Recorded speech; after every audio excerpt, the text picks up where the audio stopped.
Serial वसुधा के आने वाले अपकमिंग ट्रैक में जहां एक तरफ चंद्रिका और देव जैसे तैसे बचकर घर तो पहुंच गए हैं, लेकिन अब चंद्रिका का गुस्सा वसुधा पर बरसने वाला है।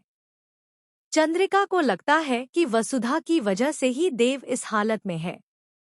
खैर दोस्तों, इस बात में कहीं ना कहीं कुछ सच्चाई तो है ही। कहाँ देव, चौहान हाउस का इतना बड़ा वारिस और इतना अमीर लड़का, और कहाँ आज उसकी ये हालत।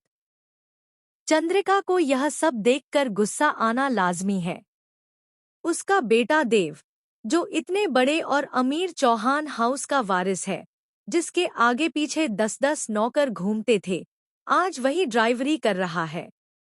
ड्राइवर बनकर घूम रहा है और ऊपर से लोगों से पिट भी रहा है। इतनी ज्यादा जिल्लत सहन कर रहा है। लोग उसे टिप्स दे रहे हैं और वह गरीबों की तरह इधर-उधर भटक रहा है। यह सब केवल और केवल वसुधा की वजह से हुआ है।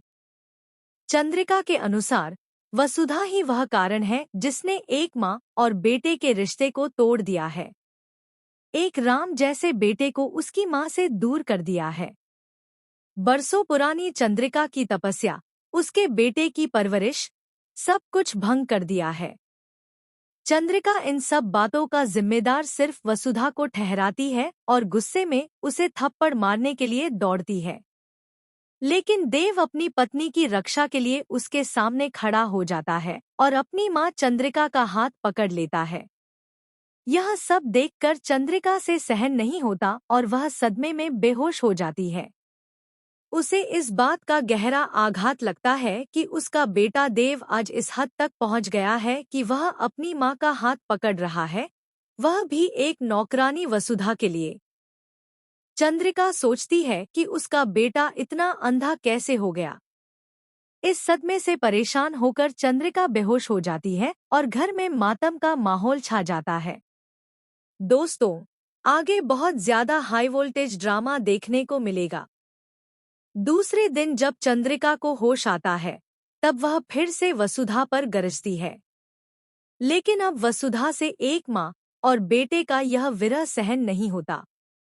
वह चंद्रिका सिंह से कहती है कि वह उनसे 15 दिन की मोहलत मांगती है और वादा करती है कि उनका बेटा देव उनके साथ रहेगा।